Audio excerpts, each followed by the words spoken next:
بسم اللہ الرحمن الرحیم۔ السلام علیکم ورحمۃ اللہ وبرکاتہ۔ عزیز طلبہ، امید ہے آپ سب خیریت سے ہوں گے۔ آج کے لیکچر میں ہم اسلامیات کے سبق خشیت الہی کو پڑھتے ہیں۔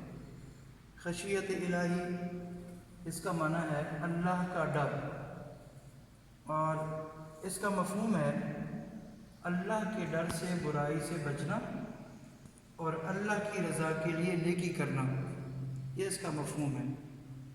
بیٹا، خشیت الہی یعنی اللہ پاک کا خوف، یہ ایسی ایک چیز ہے، اس خشیت میں محبت بھی ہے اور احترام بھی شامل ہے۔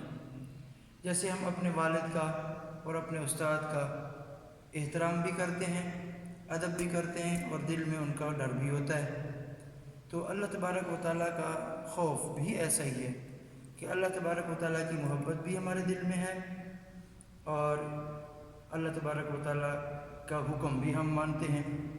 تو اس بارے میں اللہ تبارک و تعالیٰ نے ارشاد فرمایا، انما یخش اللہ من عبادہ العلماء۔ اس کا ترجمہ، بے شک اللہ کے بندوں میں سے وہی اس سے ڈرتے ہیں جو علم والے ہیں۔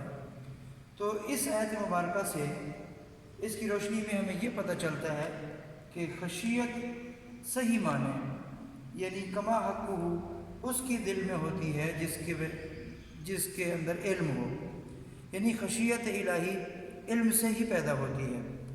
تو آپ علیہ الصلوۃ والسلام نے فرمایا کہ ام عائشہ کو فرمایا کہ جو میں جانتا ہوں اگر آپ لوگوں کو پتہ چل جائے تو آپ ہنسو کم اور رو زیادہ، یعنی دل میں اللہ کا خوف بیٹھ جائے۔ تو اللہ کا خوف ہمیں اپنے دل میں بٹھانا چاہیے، اور اسی سے یہ ہے کہ جیسے اس کا مفہوم ہے کہ اللہ کا اگر خوف دل میں پیدا ہو جائے تو انسان کے لیے برائی سے بچنا آسان ہو جاتا ہے، اور نیکی کا شوق پیدا ہو جاتا ہے۔ اللہ کی خوشنودی اور رضا کے لیے پھر نیکی کرنا بھی آسان ہو جاتا ہے۔ اس طرح دوسری حدیث میں آتا ہے، آپ صلی اللہ علیہ وسلم نے ارشاد فرمایا، جس بندہ مومن کی آنکھ سے خشیت الہی کے تحت یعنی مکھی کے سر کے برابر آنسو بھی اس کے رخسار پر بہہ نکلے تو اللہ تعالیٰ دوزخ کی آگ اس پر حرام کر دے گا۔ تو دیکھیں، اللہ کی خوف سے یعنی خشیت الہی کی وجہ سے اگر مکھی کے سر جتنا بھی آنکھوں سے آنسو بہہ کر رخسار پر پڑ جائے، اللہ تبارک و تعالیٰ اس کے بدلے میں جہنم کی آگ حرام فرما دیتے ہیں۔ تو اس کی آج ہم ریڈنگ کرتے ہیں، اور اس کے بعد اس کی مشقی سوالات کو حل کریں گے۔ خشیت الہی، پیج نمبر 47 آپ کھول لیں۔ بسم اللہ الرحمن الرحیم۔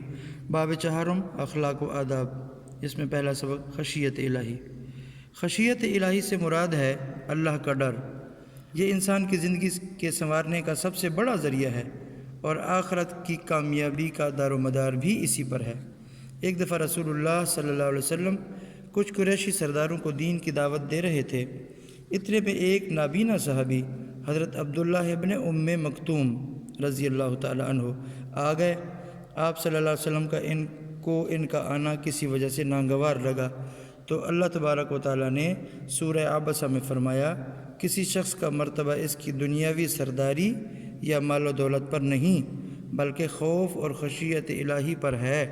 جو لوگ خشیت الہی کے تحت آپ صلی اللہ علیہ وسلم کے پاس دین سیکھنے کے لیے آئیں، آپ صلی اللہ علیہ وسلم کی توجہ کا اصل مرکز یہی لوگ ہونے چاہیے۔ خشیت الہی نیکی کا سرچشمہ ہے۔ برائی سے اس لیے بچنا کہ اس سے اللہ ناراض ہوتا ہے، خشیت الہی ہے، اور اللہ کی رضا کے لیے نیکی کرنا اس کا دوسرا رخ ہے۔ خشیت الہی در حقیقت ایک ایسے خوف کا نام ہے جس میں محبت، رعب اور احترام ملے جلے ہوتے ہیں۔ ہم اپنے والد اور استاد سے ڈرتے ہیں، لیکن اس ڈر میں محبت اور احترام بھی شامل ہوتے ہیں۔ اس سلسلے میں چند اسلامی تعلیمات درج کی جاتی ہیں۔ ارشاد ربانی ہے، بے شک اللہ تعالیٰ کے بندوں میں سے وہی اللہ سے ڈرتے ہیں جو علم والے ہیں۔ اس آیت کو میں نے بورڈ پر لکھ دیا تھا، انما یخشی اللہ من عبادہ العلماء۔ اس سے ظاہر ہوا کہ خشیت الہی علم سے پیدا ہوتی ہے۔ رسول اللہ صلی اللہ علیہ وسلم نے ارشاد فرمایا، قسم اس ذات کی جس کے قبضے میں میری جان ہے، اگر تم وہ سب جان لو جو مجھے معلوم ہے تو تمہارا ہنسنا بہت کم ہو جائے اور رونا بہت زیادہ ہو جائے۔ رسول اللہ صلی اللہ علیہ وسلم نے حضرت عائشہ سے فرمایا اللہ کے نیک اور خدا ترس بندے وہ ہیں جو روزے رکھتے ہیں، نمازیں پڑھتے ہیں اور صدقہ اور خیرات کرتے ہیں، اس کے باوجود اس بات سے ڈرتے ہیں کہ کہیں ان کی عبادتیں رد نہ ہو جائیں، یہی لوگ تیزی سے نیکی کی طرف بڑھنے والے ہیں۔ پیج نمبر 48 پہ آ جائیں۔ رسول اللہ صلی اللہ علیہ وسلم نے فرمایا جس بندہ مومن کی آنکھوں سے خشیت الہی کے تحت مکھی کے سر جتنا آنسو بھی اس کے رخسار پر بہہ نکلے تو اللہ تعالیٰ دوزخ کی آگ کو اس پر حرام کر دے گا۔ رسول اللہ صلی اللہ علیہ وسلم نے فرمایا جب خشیت الہی سے کسی بندے کے رونگٹے کھڑے ہو جاتے ہیں تو اس وقت اس کے گناہ ایسے جھڑتے ہیں جیسے خزاں رسیدہ بوڑھے درخت سے اس کے پتے جھڑتے ہیں۔ ان تمام باتوں سے جو چیز ظاہر ہوتی ہے وہ یہ ہے کہ خشیت الہی انسان کو اللہ سے بہت قریب کر دیتی ہے، کیونکہ اس کی وجہ سے انسان برائیوں سے بچنے اور نیکی کرنے کی کوشش کرتا ہے۔ اس لیے رسول اللہ صلی اللہ علیہ وسلم نے خشیت الہی کو دانائی کی اصل بنیاد قرار دیا ہے اور اللہ تعالیٰ نے اسے انسانی فضیلت کا ذریعہ بتایا ہے۔ اب مشق کا پہلا سوال، پہلے ہم خالی جگہ کو پر کر لیتے ہیں۔